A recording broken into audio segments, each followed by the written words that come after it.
Self-driving cars are just around the corner. We hear it almost every day as car companies and tech firms race to revolutionise the world of personal transportation. Do you know what though? Autonomous cars are also right under your nose in highly advanced models like the Mercedes-Benz S-Class that are being held back to meet laws that are still coming into shape. Keen to explore what the future of autonomous vehicles will look like, Mercedes has sent its most advanced car on a round-the-world tour, released artificial shackles from it and sent it out into the world with a team of expert engineers to see just what the future of self-driving cars will look like.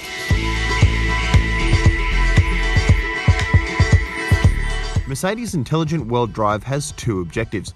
One is to gather data from 5 continents, saving terabytes upon terabytes of information that will be used to improve future models. The second is to improve public understanding by allowing outsiders like me to have a closer look at their activities. So, welcome to the future. Here we are driving down the Hume Highway. It is normally a huge slog driving from Sydney to Melbourne, hour after hour, with nothing to see, very little to do, just a real chore at 110 k's on the road. But today we're doing things a bit differently. I'm in the right-hand seat, usually the driver's seat in Australia, but we're in a left-hand drive prototype car. Yeah, it doesn't matter who's driving, because this is a car that can drive itself. It's a prototype Mercedes-Benz S-Class with some special modifications that allow it to travel along the road pretty well without driver intervention. Behind the wheel is Jochen Haab from Mercedes-Benz Research and Development, and we can shake his hand because he doesn't need to drive today. Hello. Welcome from my side. Yeah, the car is pretty much in control.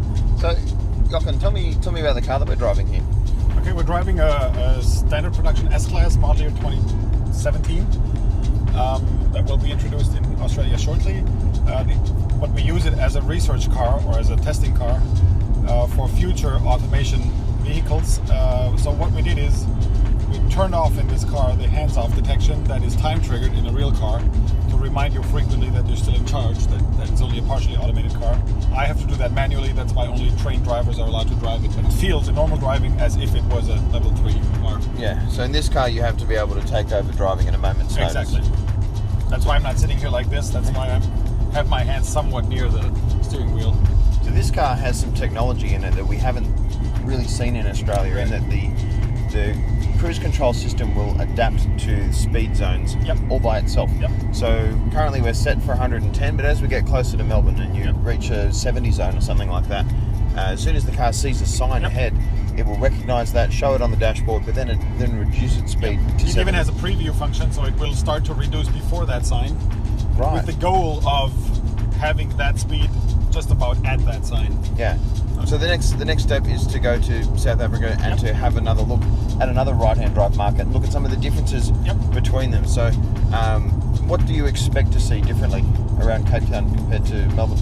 Again, looking at a freeway basis, probably we see the pedestrian issue. That's one of the most prominent things probably in South Africa, seeing things on a freeway that shouldn't be there. Yeah.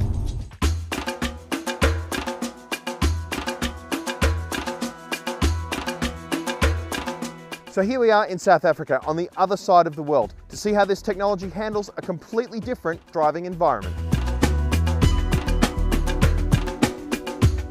So Jochen, this car now has been to Germany, it's been to China, Australia, and now it's in South Africa, another right-hand drive market, but somewhere that's very different to Australian roads. What sort of differences have you experienced in trying to teach this car how to behave? Well, we have very different road markings here in South Africa, some very specific ones. We have zigzag lines, we have red lines, we have mixed lines that are double solid and then broken in the middle. So very different environment. A lot of people on roads, all types of roads.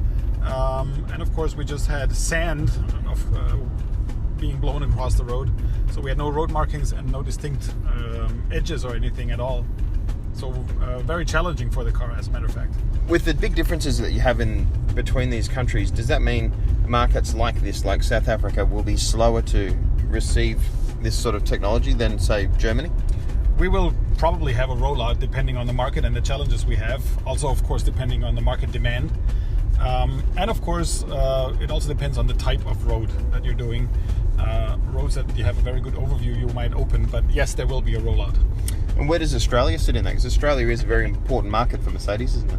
It is, and we have, as I said, in Australia, we encounter very innovation-friendly customers and environments. The population is very open to technology, and we have very good road marking, signage. So I see Australia at an early stage, much earlier than here. For that sort of experience, how far off is it to have a car that's completely autonomous in the heart of Melbourne or Sydney or New York or a city like that? We typically expect fully autonomous car, driverless cars, to be a shared business. So let's say a robotic taxi or something like that. So that will probably also start the rollout within the next decade. And then we'll see what cities, what mega cities, what interesting cities we have.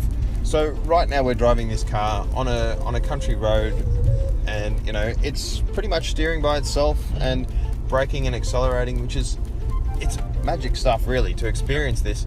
Is it a legislative barrier or is it a technical barrier holding things back at the moment? It's both. It's pushing technology, and of course what we desperately need is the ability to test as freely as possible. And then of course we do need legislations to have clear rules. And in some countries it's legislation, in some countries it's technology. You can't really generalize that. This is a story that is just getting started. We'll have plenty more from the world of autonomous cars in the weeks, months and years to come. Keep an eye on Drive for all the latest in automotive tech.